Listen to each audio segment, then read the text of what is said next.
Hi, this is Kevin Eastman, co-creator of the Teenage Mutant Ninja Turtles, and you're listening to me on another Geek Fried podcast. Whoa, whoa, why? Yeah! Thank you very much.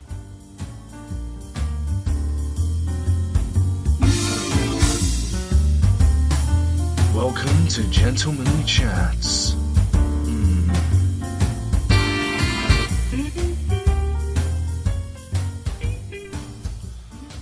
Greetings and salutations, welcome to Gentlemanly Chats, a slice of life podcast about geekery and nonsense. I am the legendary beard Mike Orvis, and with me I have a woman, an actual woman, with woman parts and a womanly voice. This is exciting because we don't normally have the female contingent on the podcast, which isn't even...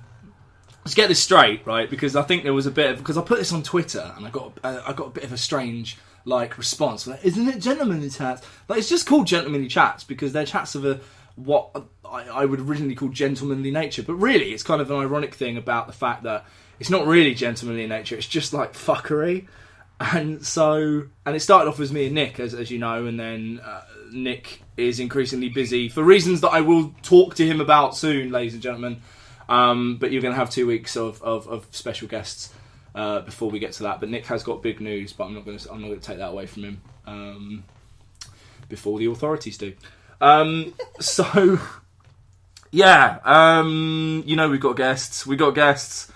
We got guests, Morty. I don't know what I'm doing. I'm having a bad case of like ADHD fuckery today because I've had to be a proper adult all day, and then I had a nap, and now I'm wired and tired at the same time. Anyway, I've gone on for 2 minutes now. With me today is my longtime friend, someone who I've known for 11 years now. Oh, fuck off, it's not that long. I think probably. No. Hang on, and then when I meet you. You know, we hung out on my 22nd birthday and we met not long before that. Oh, so 8 years then. Oh, yeah, so fucking hell. Yeah, that's a while. Yep. Yeah, it's Jade Rose. Hi, Jade. Hello. How are you? I'm good. I'm very excited to Don't be. No, I am. Because, no, you have to understand that. I don't know if you guys saw this tweet Mike did about needing guests to be on the podcast, and I was like, well, excuse me. Oh, I stepped into a fucking snake's den on that one. Yeah. Foolish. I was literally just lamenting about the fact that at that very moment in that hour, I had no one to podcast with, and got half my contingency of Twitter just going, what the fuck? I'm like, alright, guys, fucking hell, form a queue. Much like in when I became single. That's a joke, never mind. Hi. So, you've never listened to the podcast? No. Which isn't me going, you have never listened to my podcast. I'm just saying, you've never listened to the podcast. No, I have a weird thing with my very highly likely autism is I have to get undiagnosed officially, but you know, when there's a big fucking pile of evidence as tall as you are, you kind of feel comfortable with the label even until a doctor gives you the same quiz you did online. Okay. So, but regardless of that, if I'm listening to something and I want to hear it, yeah, and I want it to read it, I cannot physically be doing anything else except possibly walking, and even that is asking a lot of me because I'm a very clumsy fall over. I'm a very clumsy human being. So, but that's why I listen to very few in the way of podcasts. But I managed to do an audio book in chunks, like chapter at a time on the commute to work. Like I was listening to it chapter at a time. Right. And it was like each chapter was between 2 and 5 minutes, and I was, this is fucking bliss. This is right up my... And even then, it's just like, if people want me to show my ticket or something, I'm like, I'm going to pause it, go back 30 seconds, because I've forgotten what somebody said. So, I'm possibly the wrong kind of audience for podcast, but I'm very happy to do this, because I like chatting shit with Mike, is what we do. We do that quite a lot. Are you gonna like accost me with poetry and or plays again? Not today. I should have brought it. It's in the back of my car, actually. Well, Rosencrantz we and Guildenstern are dead. We dead. could have done a bit of R&G are dead on the podcast. We could have, yeah. Do you know what's weird? I've forgotten what the... and I was going to look this up last time I brought this up on the podcast, and I haven't because I'm a terrible human being. Oh, yeah, you're totally the worst. I am. So there's this thing, and I want to say it's like the Hertzstoff Hertenstoff principle or something. It could be completely fucking different. It's like when I talk about geography, I get like the first letter of the place right. Yeah. Rest of it nonsense. Mm-hmm. So I had to go to Swindon last night, and I told my boss 3 times I'm going to Swanley. 3 fucking times. But this principle, this principle is that when you are aware of a thing, suddenly it's everywhere. Oh, once you become aware of a thing, you see it everywhere. Yeah. It's a thing. It's not like I thought it's pareidolia, but it's not, because that's when you see faces and stuff. Anyway, so Rosencrantz and Guildenstern are Dead has popped up a lot recently, and it's been really weird. Like to the point where I was podcasting for the site I write for, Noob Grind, doing a Game Changer podcast with Rich Yanukovych, who's a regular guest of this show, and also writer at Noob Grind, and he popped the reference, and I was like, what the fuck is going on here? And then afterwards we were talking about it, it's like, yeah, it's one of my favourite plays. I'm like, what the fuck? Okay, weird. Yeah, just weird. Anyway, so we quite regularly just go into stuff and nonsense, mostly drama related.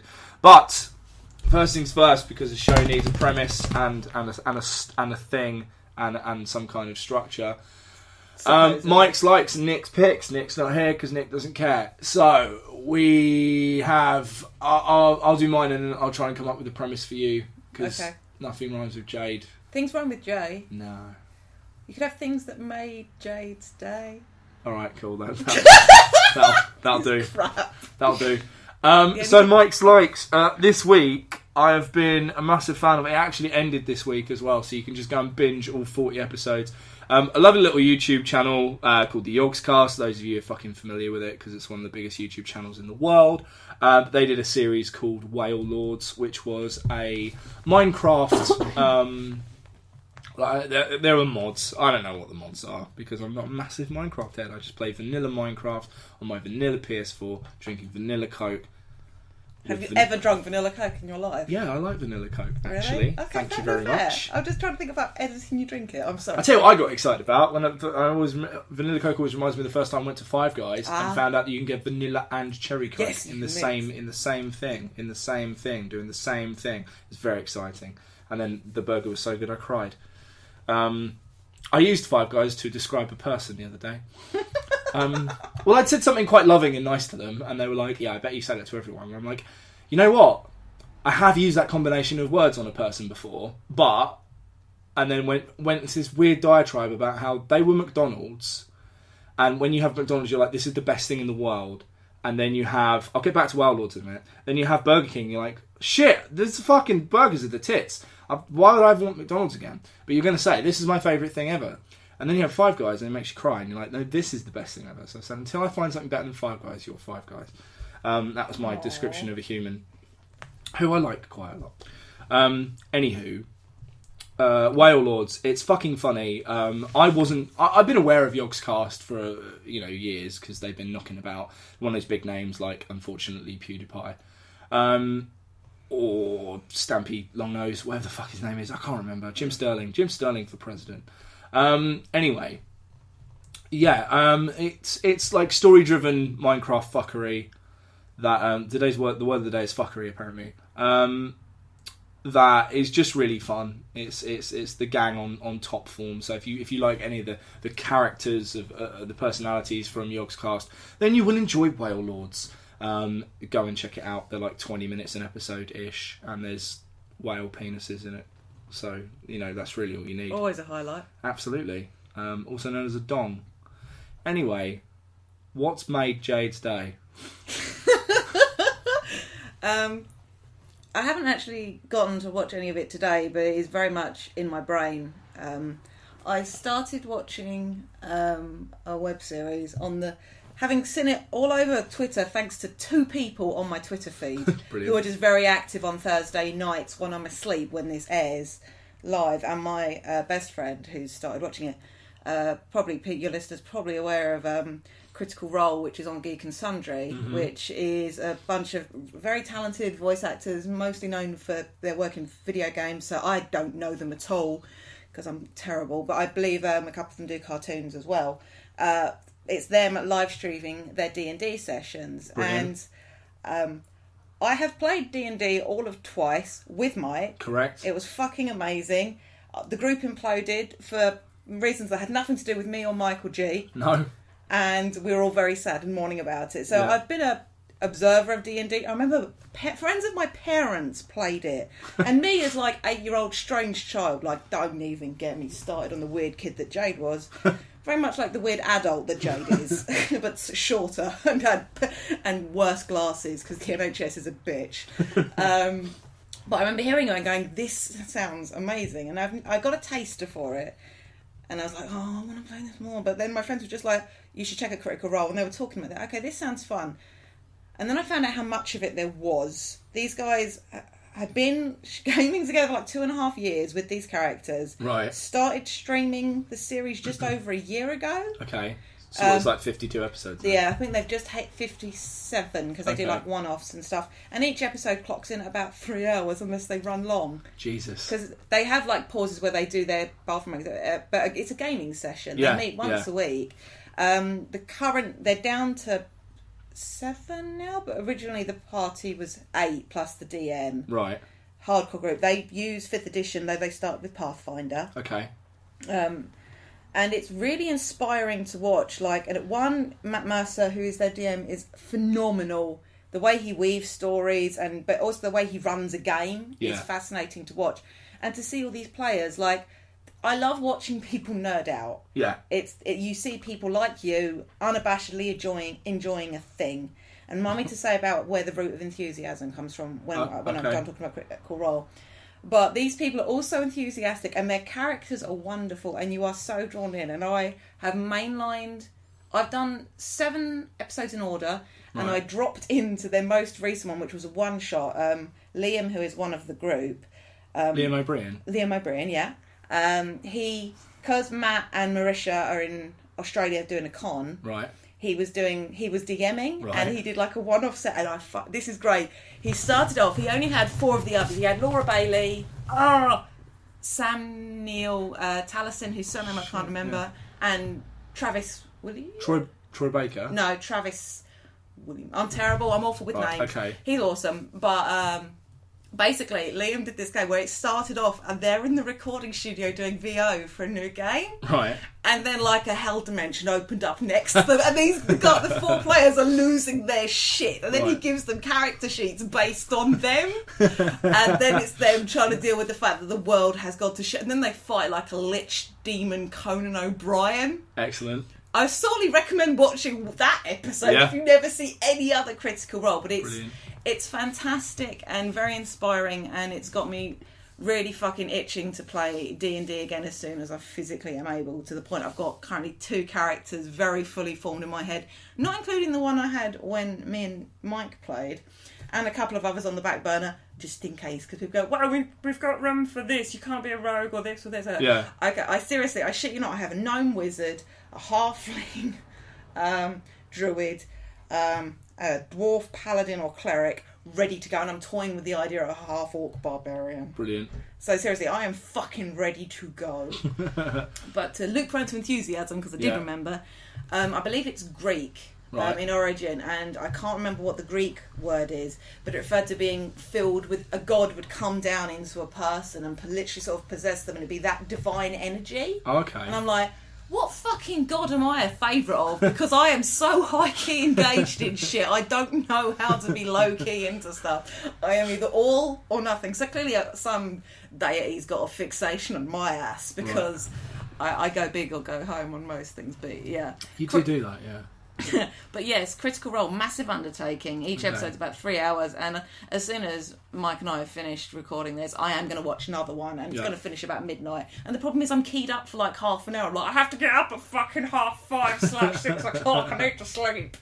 Excellent. And making G suffer because I'm laughing in headphones, so he just has silence, burst of laughter out of nowhere. Excellent. Silence. So yeah, Critical Role, check it out, man. Excellent. Yeah, man. Like D&D, you know, I think it's getting like a real resurgence. I think it's kind of becoming vogue, kind of becoming cool again. Which is one of the only good things, in my opinion, about geek becoming chic. Which we'll segue into talking about a terrible TV show later. Terrible. But like D&D, let's talk about that. What's like pick a moment. Like, what's your favourite moment from D&D? I've got one specifically that I love, and like you can go into as much or as little detail as you want. But like, what's been your favourite like moment in D&D? Of playing D&D, yeah. What in the total of about 4 hours we got to do it. Yeah. This is good actually because I'm going to briefly pimp my thing. Do it. I'm actually Plug doing away. this year-long project inspired by Sad Conversations, which I don't entirely know how to come to be. I've got somewhat of an obsession going on. No. Yeah.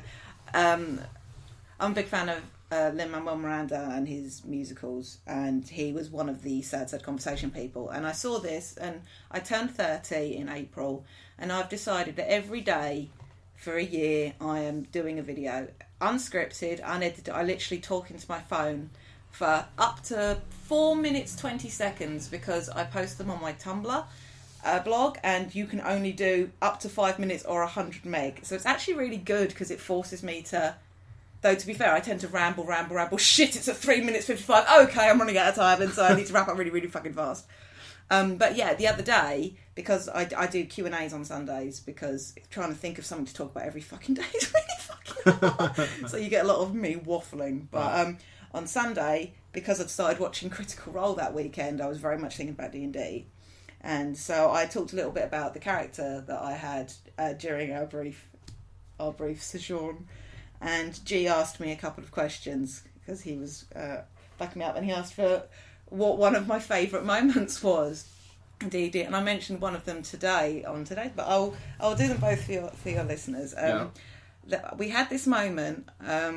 I can't remember what creature we were fighting. The one that shit me up the most was the weird sort of pumpkin-headed thing that had the crows and the scythes on chains, yeah. And you got the scythe on the chain afterwards. Yeah, only because that prick got me in the chest with it. Yeah, but you got to keep it afterwards. Yes, because I pulled it out, snapped it in half, and then beat him to death with it. Exactly, but that was the monster that remains most prevalent in my, because he could send crows after you, and I remember it being fucking me up. Yeah, we were dealing with like hella crows. But I did this moment because I played a halfling rogue. You did. And I loved her, and her name was Dre. And I miss my halfling rogue so bad. But I got to do this mode. I got very lucky in our 2 sessions, and I had this beautiful moment, and I use it as my tag for whenever I talk about D&D on my blog, which was, I can't remember what had happened. We're at the table. It was a low to town. We were all sat around. I was all sat on the floor next to it, and I was told I had to roll for something. I was like, shit. And I thumped my forehead against the tabletop, and my D20 rolled to a natural 20. That's a true thing. So headbutts a natural 20. That actually happened. Is my D&D tag. Excellent. But I don't know whether it was that moment, but I basically got to do this thing where I ran up like a stone banister, firing a crossbow, and it hit. And I think I got to flip onto something as well, still firing the crossbow. I got like some fucking critical damage in, and I remember thinking it was possibly the coolest thing I would ever manage to do in my life. So that was possibly my favourite band theme. I can't remember. I know we talked about wanting to do a festival special. I don't think we got a chance to. We didn't, no. We will. But, we'll just play our own campaign where we flash forward 20 years. And I'm like old and eloquent because I'd learned English in the 20 years. Yeah. I'm like, do you remember Dre? Remember our adventures? Yeah. Yeah, and you'll be this haggard old size queen. Yeah. But the moment, one of my favourite moments, and this is, never trust a fucking alchemist. Never trust the fucking South Shore fucking alchemist. I remember. But we were there, we'd met this alchemist, it turned out he had a golem, and it was very bad for us. But before that, he made us all bacon sandwiches, and because none of us thought to fucking roll for perception, or we did, and it was low, so none of us suspected, he made bacon sandwiches. And my halfling, like me, doesn't eat bacon. I think she's vegetarian. She might just not like bacon. But anyway, I remember distinctly I pulled apart the bacon sandwich and gave the bacon to Mike's character, his bugbear, to eat, and I ate the bread. And it's just a really cute little moment, and you really shouldn't ship a bugbear and a halfling because you are deeply fucked up individual. But we kind of did. A little bit, yeah. We were waiting for it to happen. Like, bit. she was like 3.5 foot tall tops. He was 8 foot tall. Yeah. I'd have worn you like a condom. It would have been an issue. Horrifying. My favourite D&D moment is from the last group that I was in. My character was an Eladrin mage who had long blonde hair and was essentially Finnish. He talked like this. He's like, okay, so guys, we're going to do the spell now, and I'm going to. Oh no, shit! There's lots of monsters over there. I'm going to have to fire with them with the fire spells, and it's just like totally like cutesy, happy. He thought the group were like the best friends in the world, and really they fucking hated each other, and they especially hated him because he was kind of the joke. Because I would do things like cast silence on the entire party, thinking that would mean we were all silent, but what it meant is we couldn't talk. So when we're trying to communicate, it's like, there's a giant, and no one can understand what's going on. But yeah, and I did dumb shit. Like I wore an invisibility pendant and thought that even though I know dragons are magical creatures and I'm supposed to have an intelligence of near godlike intelligence, because I'm a mage and I was quite a high level mage, I decided that putting it on meant I was invisible to dragons, knowing that dragons can see through it because of our previous adventure, and storm what was essentially the Ministry of Magic. By casting float on my featherfall on myself and just like jumping over the walls, just invisible. Like, it's okay, no one can see me. This is fucking great. This is a good idea. And then the dragons are like, "What's this fucking idiot doing?" And then I got tortured and nearly killed. Anyway, my favourite moment. The group thought of me. They're just like, this fucking guy. Like, this fucking. He's useful, but this fucking guy. So we were waiting for a round to warm up. I think someone was fucking about. They were going backwards and forwards. I think someone was making food. And so Richie was kind of bored and he was like, do you want to just fight each other? And I was like, well, it doesn't make sense because we're doing X part of the plot. And he's like, okay, suddenly a portal opens and you all enter this room and blah, blah, blah. You're all going to fight each other. And everyone's getting like gearing up and getting really ready. And I rolled highest initiative. And I was like, can I cast web? And he's like, yeah. And he's like, who are you going to cast it on? I'm like, isn't it an area of effect? He's like, yeah. And I'm like, well, they're all stood together. He's like, well, you'd have to roll like over this. I'm like, okay. And I rolled it. And so the entire party was stuck, apart from me. He's like, right, well, they can't move. So what are you going to do? And I just walked over with a dagger and just each one went... I just murdered my party and went, do I win then? He's like, yeah, you do. Because everyone was like, Fafnir's going first. We'll kill Fafnir. He's a fucking weakling. And it was just a glorious moment when I was like, oh yeah, don't fuck with me. And it got to, like Richie said, he was like, oh, he is nonsense strong, by the way. Like, he's got ridiculous spells. He could destroy you all. Like, you could all cancel each other out, but like, if he gets the drop on you, you're fucked. Even like the rogue we had at the time, like she was like, yeah, all shadowy and demony, and it was like, if he gets the drop on you, you're fucked. And I was like, yeah, I'm super powerful, friends. But yeah, it was a fun little dude to play, and then we went on a dragon, and then that was it. I think when I moved house with Dave, Dave sent me a link today to a house that's a cottage. In Maidstone somewhere, that's for like totally within the budget of the thing that we're aiming for. And he's like, dude, we could live in a cottage. So we're gonna the cottaging gags begin. We're gonna go and have a look at it, because if it's like not too rustic, we'll live in a cottage. Yeah. Anyway, so that's like I think that's probably like my favorite D&D thing. Now, like I said, D&D, we're already at 25 minutes. Result. Like I said, my favourite thing about Geek becoming chic is that it is getting people into comic books. I needed a Rick then. Morty, it's getting people into comic books. Oh, jeez, Rick, yeah, but the normies are getting old. Anyway, so fucking people are getting into comics now, which is a good and a bad thing, because they've sort of you've got a generation, the generation after me, really, that thrive on outrage, and they're kind of getting hold of comic books and just finding things to be upset about, which is frustrating to say the least, because it's like, you weren't there, man. Like, for want of a better, you don't know. Exactly, for want of a better expression, You like, haven't done your time. Exactly, yeah. You're coming in, and it's like when I don't know whether you what your growing up situation was like, but mine was like, I would look after my brother and sister, and I'd clean the house, or we'd all clean the house, or my sister would clean the house, depending on what mood we were in. And then, like 20 minutes before my mum came in, like we'd have a fight over fucking something. Someone would lose a sock, or someone would take their top off. Or something will get smashed, and then my mum will come in and go, "You've not fucking done anything in this house." I'm like, "You don't know, man. You don't know." And that's what it feels like. It feels like people are coming in, the outraged generation, Generation O, are coming in and just going, "What the fuck was going on here?" I'm like, well, actually, that's like a thing because this happened, and no, you're just going to be upset about it, okay? And that means things are going to change. You can say the same thing about the old guard, though, who people, when change happens, kick up a stink. Yeah, absolutely. You can get it from both sides. I think it's unfair to state that it's an entirely new generation thing. While I get exactly what you're saying, and the thing about younger people is, one, when you're a teenager, everything fucking matters more. Yeah. Two, you are learning about stuff, but you don't know about everything yet. You have maybe knowledge, but you don't have experience, and these things temper each other as you get older.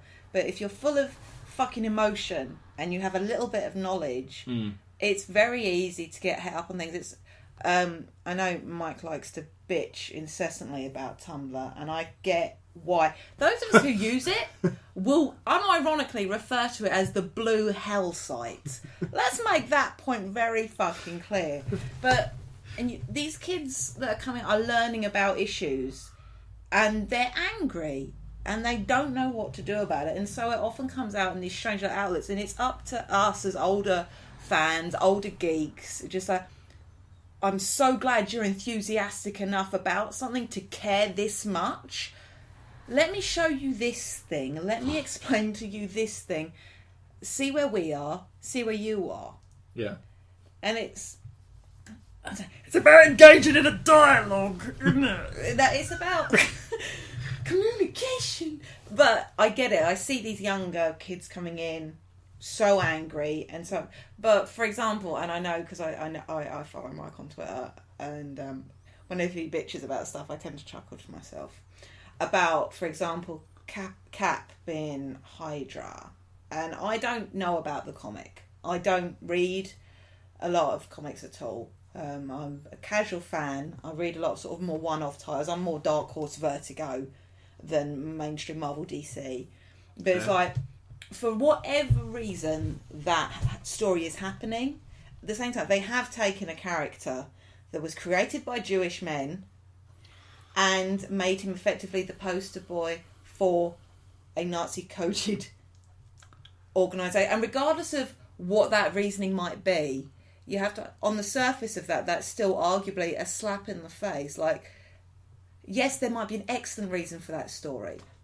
But on the outside saying, right, this guy here, who you all loved, turns out he was a Nazi all along. You can understand that visceral reaction of why would you take something so important and that for the sake of what is arguably that was trying to drum up drama. Well, yeah. Yeah, but that thing is... That's the point of comic books. What other reason, though, other than people are going to be so fucking pissed? Well, so no, upset. not even that. It's just like people are going to be really shocked. Like, this is a really cool thing. I just want to point out, by the second issue, the issue had been resolved. Which is fucking great. Resolved. But you have to understand why people would take such a thing. It's almost as if, for heart. the first issue of a comic, on the first run of a new series, they did something that would shock people so that they buy more comics.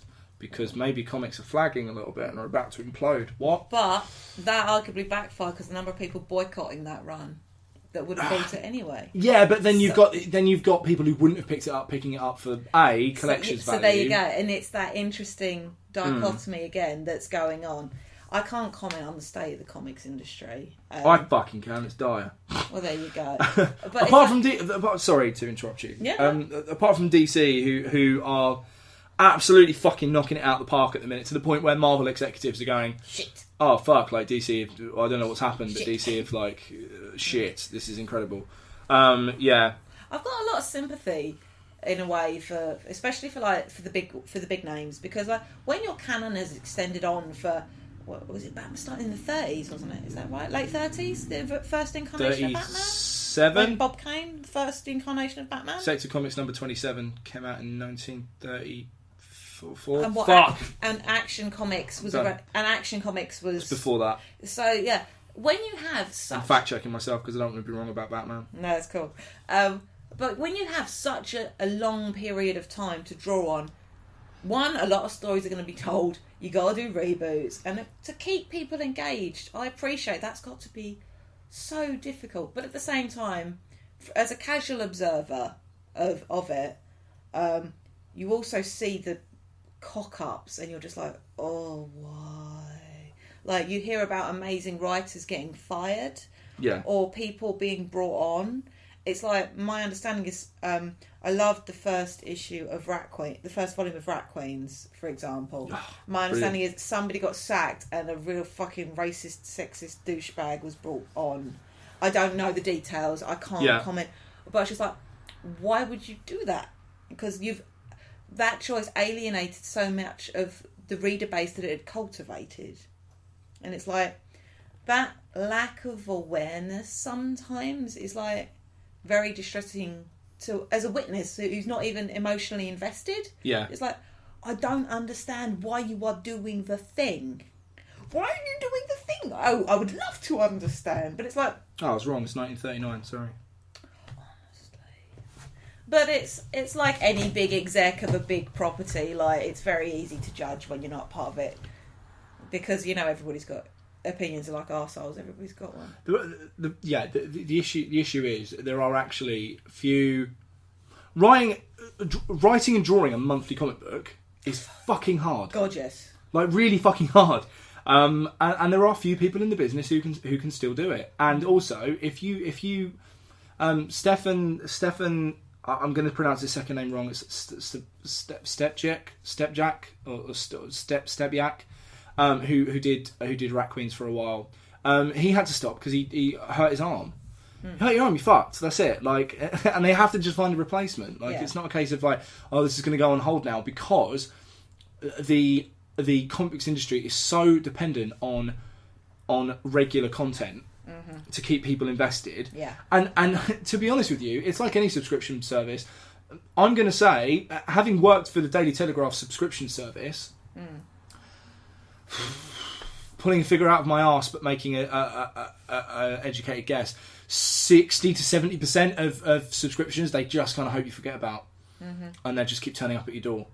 And it's like I mean, I do it with my local comic shop. I'll go in and go, oh right, I'm buying something called the Ultimate Marvel Graphic Novel Collection, which they said it's going to be 80 issues, and they're like, it's now 200 issues, and I'm like, fuck.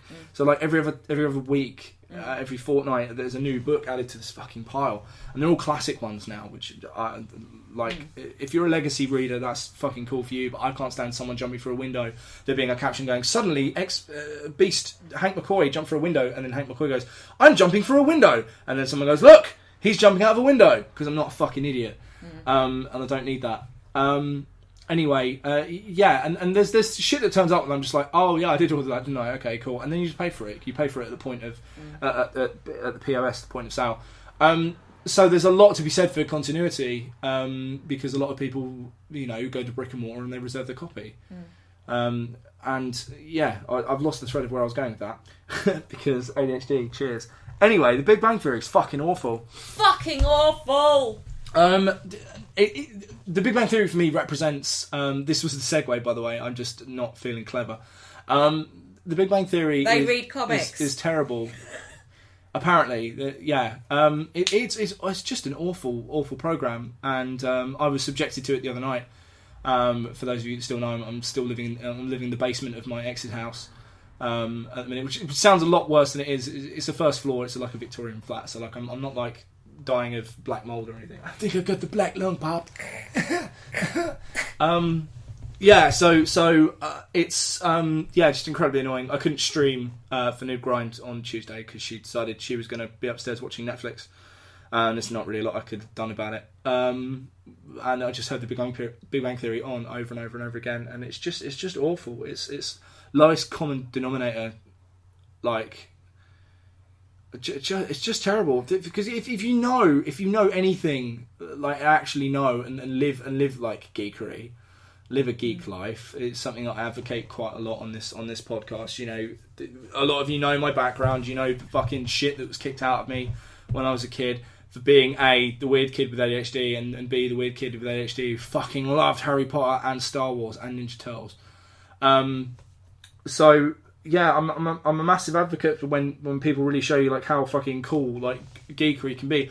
Case in point, I went to Taco Bell the other day in Lakeside, and I went to Waterstones before and bought a copy of Scotty Young's I Hate Fairyland, which is a great book. You should all read it. It's nonsense and childish and fun.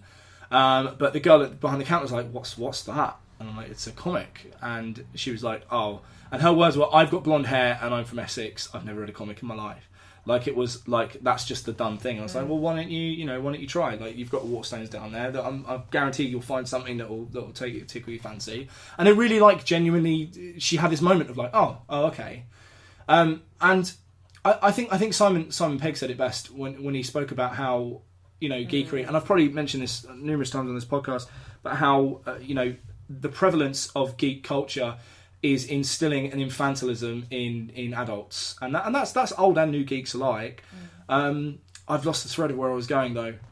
Again, so hang on. We were talking about Big Bang Theory. Big Bang Theory, it's fucking awful. I can't deride it enough. It's inaccurate representation of autism.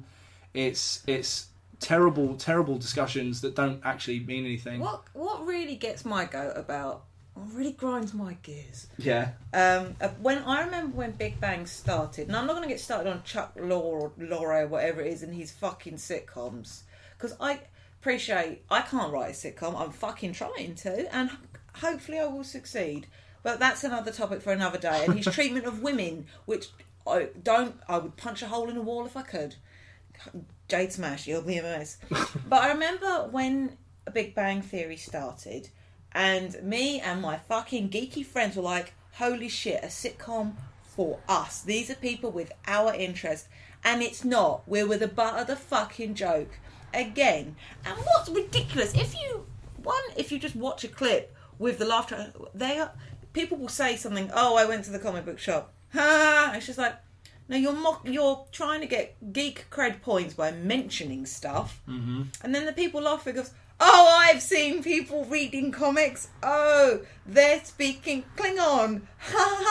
It's just like, oh, fuck off. We get mocked enough as it is. Yeah, geek might be coming chic.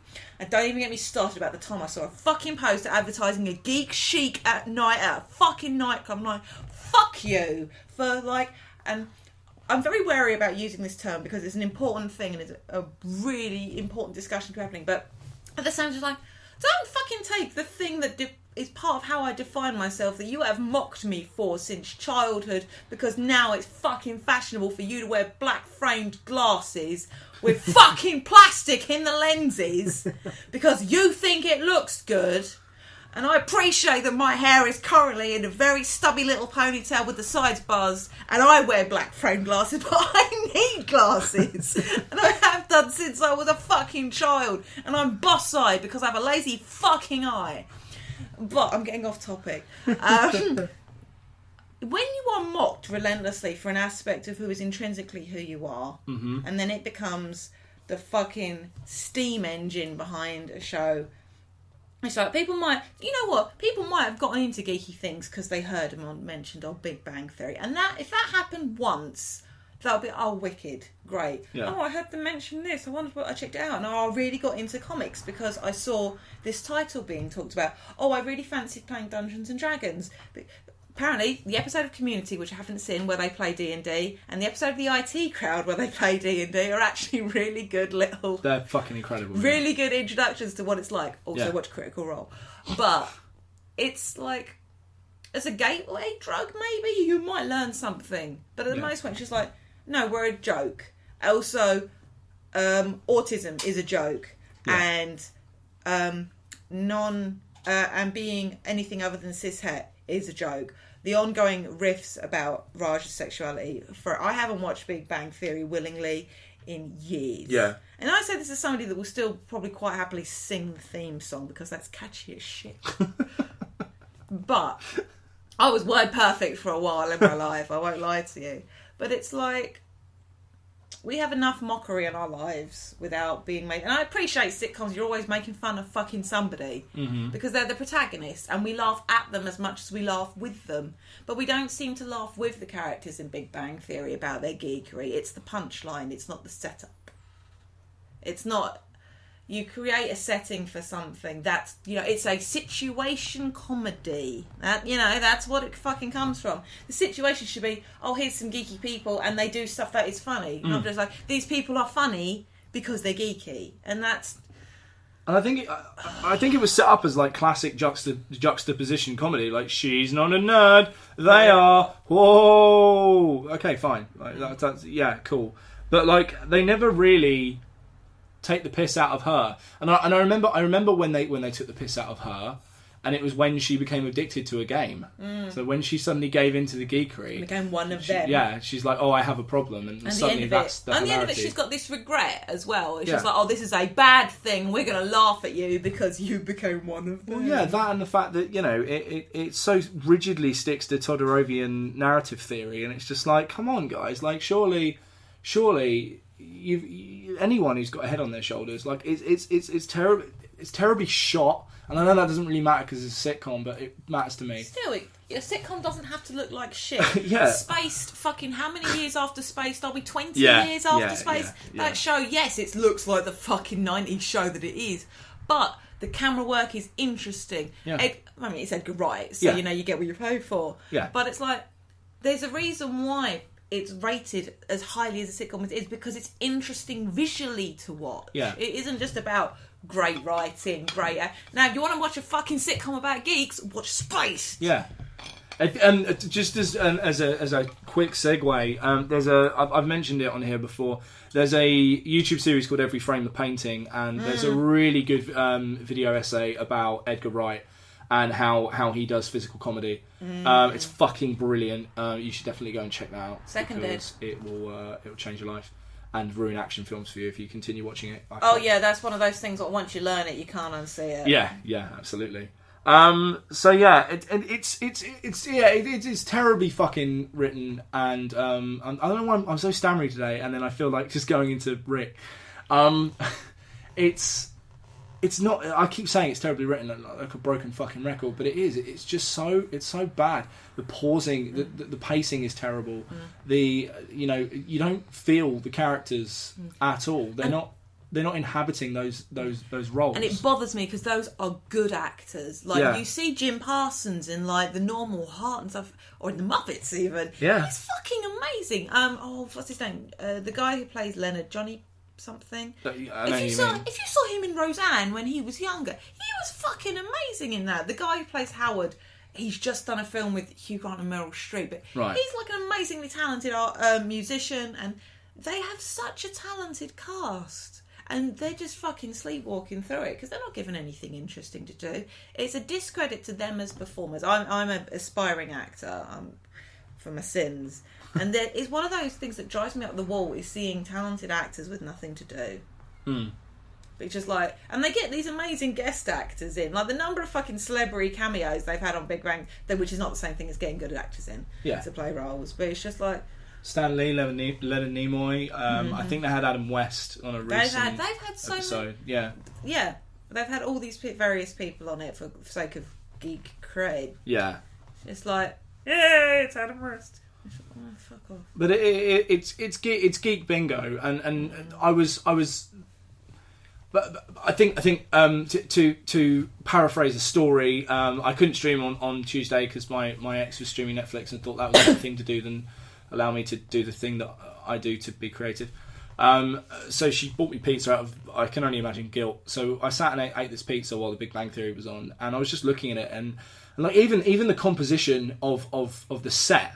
I'm sitting there looking. I'm like, okay, so that's a Batman comic there, but next to that is like advanced D&D, and I'm just thinking, in what fucking world are you reading the Monster Manual of Advanced D&D, and then go, oh, I'm just going to pop this down here and now read a Batman comic? It's like it's just literally. I just imagine it's set dressing done poorly. I imagine the set designers have just got a big bag of geek and just kind of like shit it out in random directions, like some kind of scatterbombing. And just go, there we go, that's the thing. Yeah, there's a Batman statue with a Star Trek thing, because they go together, and I'm going to put something there. It's like if you were a real geek, and I hate using that phrase, or you're a fake nerd. But if you're a real geek, like you wouldn't fucking do that. You wouldn't put Batman up with Star Trek. Like you wouldn't do that. You wouldn't do that. It's fucking stupid. And yeah, it's just stop watching it, all of you. Immediately. And it keeps winning Emmys as well. Yes. Why? Yes. Not that we should give too much credit to the Emmys, but you know. I mean, I feel like, hang on. So there was a kind of a new section that I wanted to put into the show, and I tried it with your lovely partner Graham, who was a couple of weeks ago on this podcast, and is going to be next week as well, if I can do it. But yeah, like. I don't know whether I'm going to turn this into its own podcast, or whether I'm just going to have it on the end of Gentlemanly Chats. It's called Pitch Please. Basically, I'm good at like 4 things, right? Writing, drumming, cunnilingus, and naming stuff. That's a fucking good set list. I'm pretty good at those things. So what it is you pick a thing. And you have to pitch it. Now if this is going to become its own podcast, then you take a 10-minute break, you come back, and then you both have like a pitch battle, essentially. Which I might have called it pitched battle, but I like pitch please. So I had a list of things, but I don't think any of them are particularly relevant. Is there a thing in your head where you're like, if I fucking did this, I would do X? And what is that thing, and what would you do with it? I could tell you about the sitcom that I want to write. Fucking yeah, which is about people which is about a variety of geek that you don't tend to see very much. If it's about furries, we're turning the podcast off now. It's not about furries. Right, good. It's about people that are into theatre. Specifically, in the case of this sitcom, because it's evolved a couple of times. Where do you come up with these ideas, Jade? I don't know. It's crazy. For those of you wondering, I have three of my tattoos are quotes from... Two are from Shakespeare. I have a quote from Hamlet on my back. I have a quote from The Tempest on my ribs. And I have a quote from Hamilton, which is a musical on my wrist, which in itself is a riff on theatre, which is "We are waiting in the wings for you." So in case you hadn't fucking noticed, I am a theatre nerd. But the idea of the sitcom, and one, because originally it's about representation of having queer characters where the plot isn't about the fact that they're queer. Yeah. Which, for one, is a big fucking thing for us. But this is the third, effectively, incarnation of this sitcom that I'm working on with a friend of mine, Hamish, who my mum I've talked about a podcast Hamish is in, the Kaiju podcast. Oh, is he in it? I think Hamish has been on an episode of it. Oh, I didn't know he'd been on it. I know. I know he did. He did the cover image for them. I know. I think he might be appearing on it at some point. Brilliant! But cool. The idea we had, we want to call it at the moment. We like the idea of calling it Way Off, right? Because obviously they're off Broadway, but also they're way off base with what they're trying to do. Brilliant. Thank you. I'm not too bad at naming stuff myself. Excellent. But the idea is we like the idea of peppering it with references to musicals and stuff. Yeah. And the whole thing, it's about these guys that are trying to find their sort of direction again as they're sort of entering their late 20s, early 30s. I really don't know where I'm getting this idea from. It's just incredible. It's really. amazing. The way you're able to inhabit the other is astounding. I can tell you what you know, man. But yeah, this idea, theatre in and of itself, people that do Amdram and stuff, it's very much a community. But also, theatre people are... That's what you could call it. I feel like it feels very familiar. It might have been done. No, it's fine. But what you have to understand about theatre people who do theatre is they are fucking nerds. because if you do theatre, you are doing theatre because you love it. You do not do theatre because of the money, because the money is shit. But you'll see this, or if you watch like anything on Broadway.com or stuff in the West End, when you see like these guys who are doing massive shows, pulling in millions a week. Theatre nerds don't change, they just get slightly better paid. Like, they have regular work. Like Tim Minchin, for example. Like Tim Minchin, for example. That's one of the best, my favourite art nerds. Yeah. One of my favourite theatre nerds is Tim Minchin. But it's... I'm very sorry, but this could be quite a nice segue. Hang on, and we're gonna have an interruption from Dom Alexander. Dom? Hello. Dom, you are live on Gentlemanly Chats. Oh, hi. do you need me to stop the podcast and have a real conversation with you?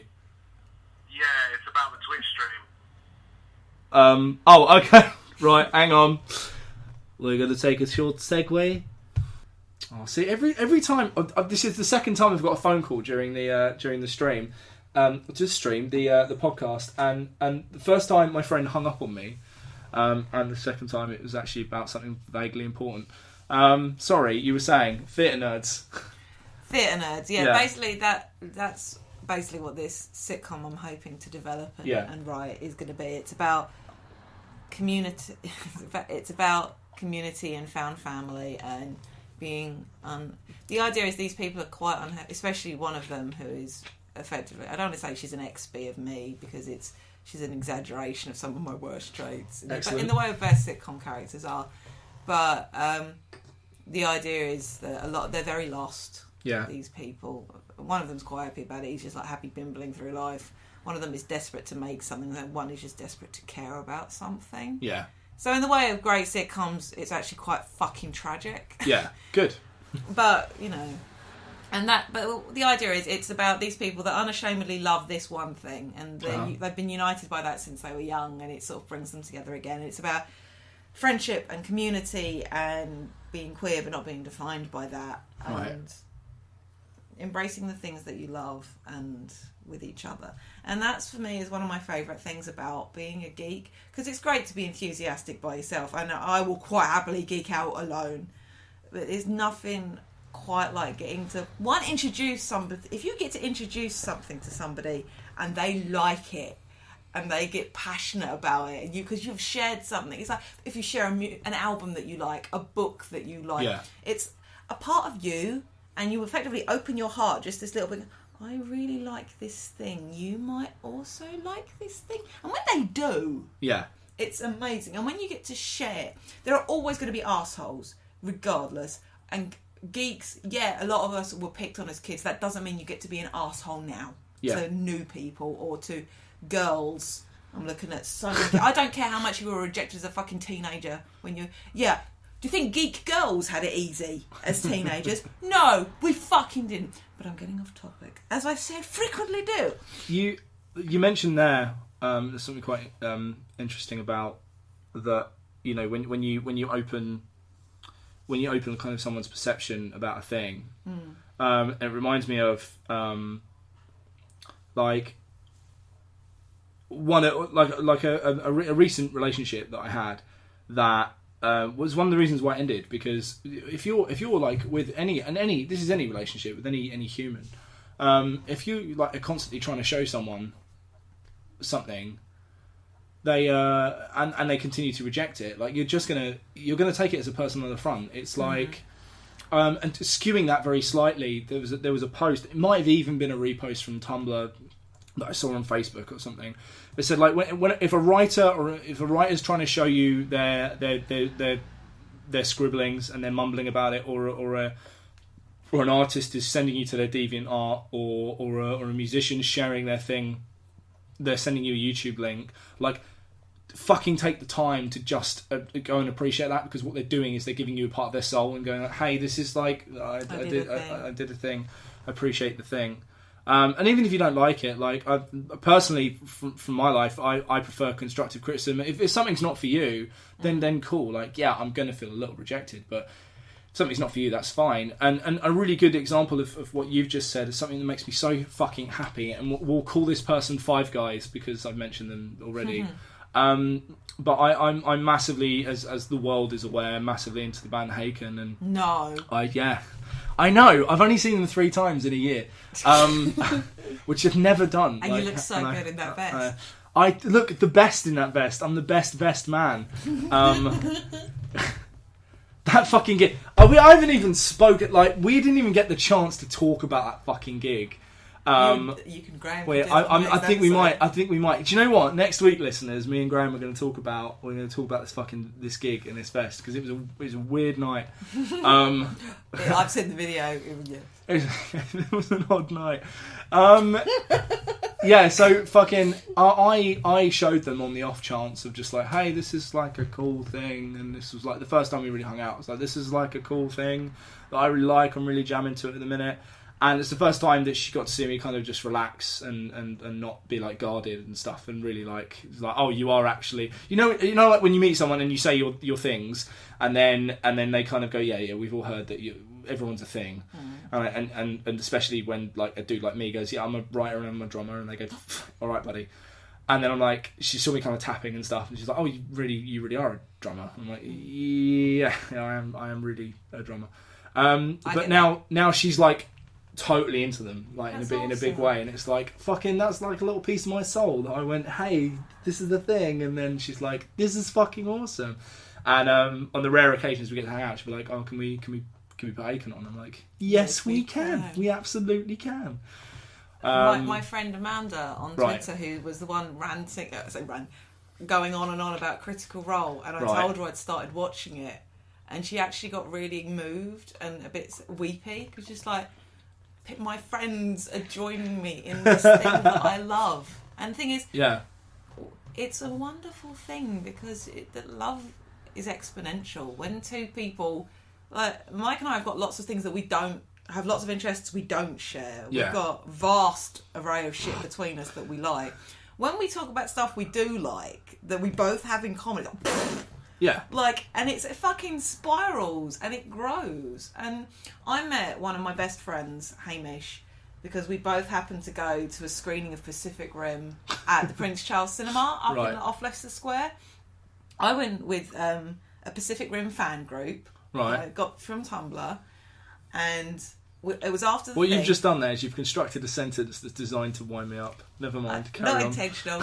I've just got a real gift for fucking Mike off. It's great. That's what friendship is. I've not yelled at you yet, and it's been like an hour, so it could like still happen. You're doing better than Graham. Let's put it that. But yeah, after the film, I was vaguely dressed up as one of the characters, not full on, but so was Hamish. Right. And I happened because I get social anxiety, but in certain scenarios and situations, I feel comfortable enough to approach strangers. Yeah. Normally it's in theatres and stuff like that, because, this is safe ground because we're both going to be enthusiastic about this thing, otherwise you wouldn't be here. So it's okay to talk so about you. this. I'm going to talk to you. I sort of sidled up to Hamish because he was also dressed. I'm going, cool outfit, man, because I'm really fucking smooth. Yeah, good work. But he was just like, oh yeah, just sort of put it on, and I was just like, right, you are very clearly a very cool human being, and I was like, cool, and that was it. Outside, he was I bumped into him again. He was wearing a jacket with a Hufflepuff patch on the sleeve, and I was like, right, I'm going up to this person, and I'm like, I'm really sorry, but you're a Hufflepuff and you're a Newt, and you are my kind of people. And we swapped URLs, and we started chatting on Tumblr. Right. I gave him some. I gave him some advice for weathering a costume. Right. And at Nine Worlds convention that year, it was the first year I went, or was it the second year I went? No, it was the first. And I spent a couple of chunks of my time hanging out at his booth because he was. He's an illustrator and an artist. Very good one. You should go and check him out. He's Hamish Steele. Yeah. Google him. He's on Twitter. He's Dead on India. Tumblr. Check it out. Fucking yes.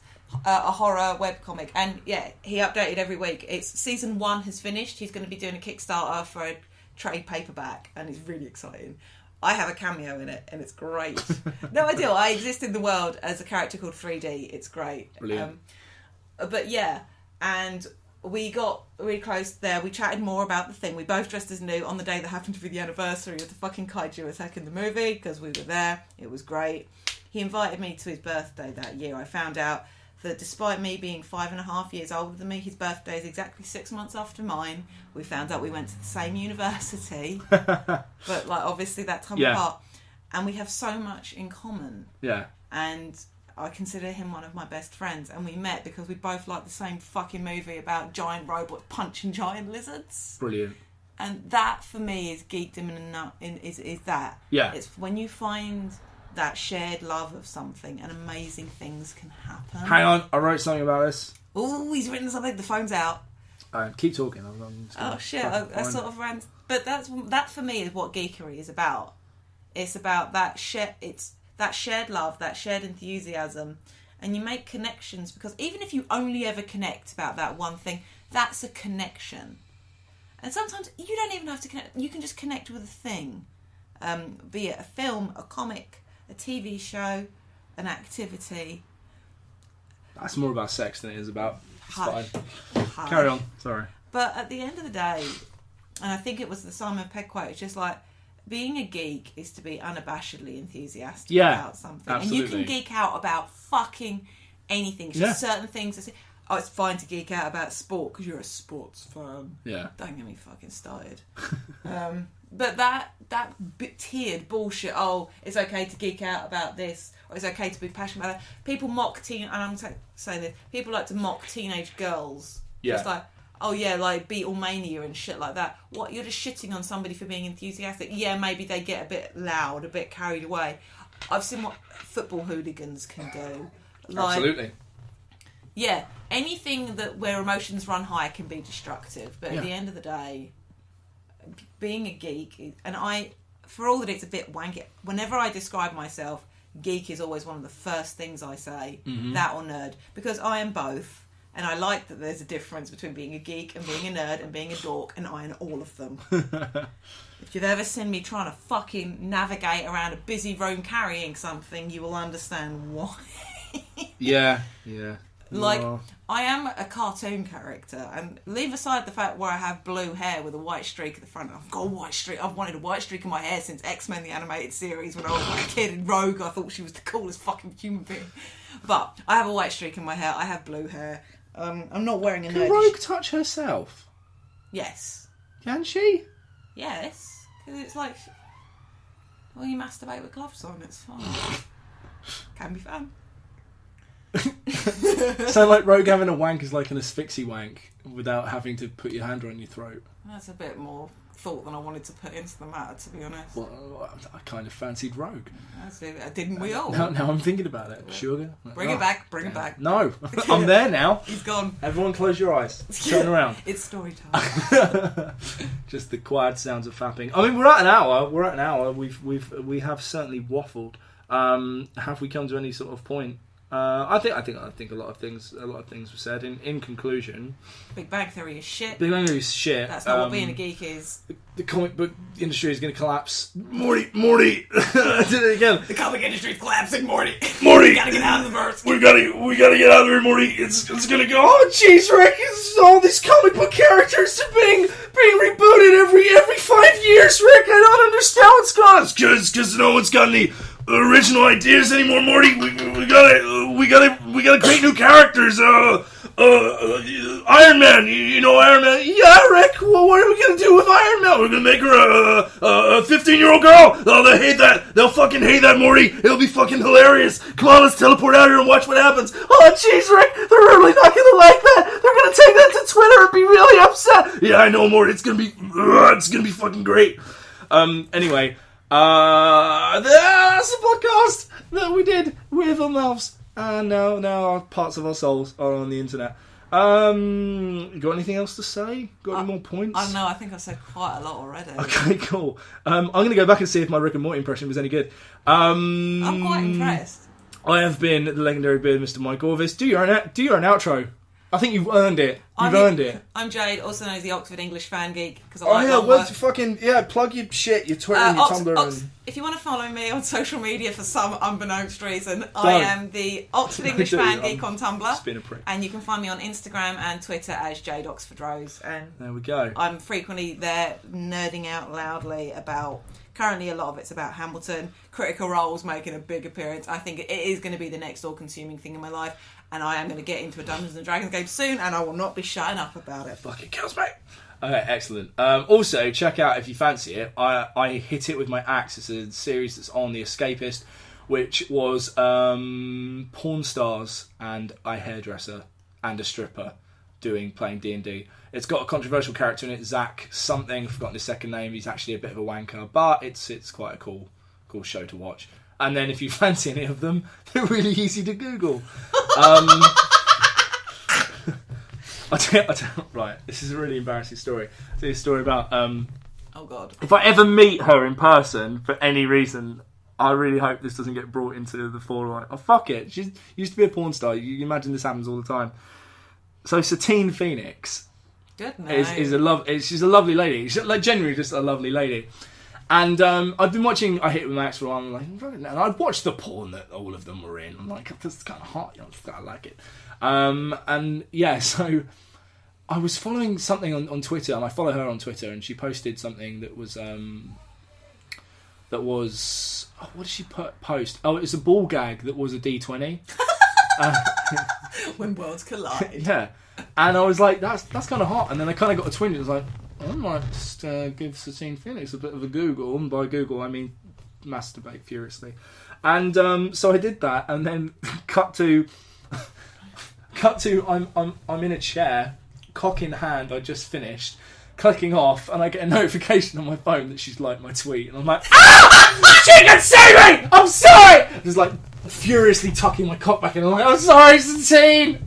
I'm sorry, you're a human, I know this! And it's like the guiltiest wank I've had in years.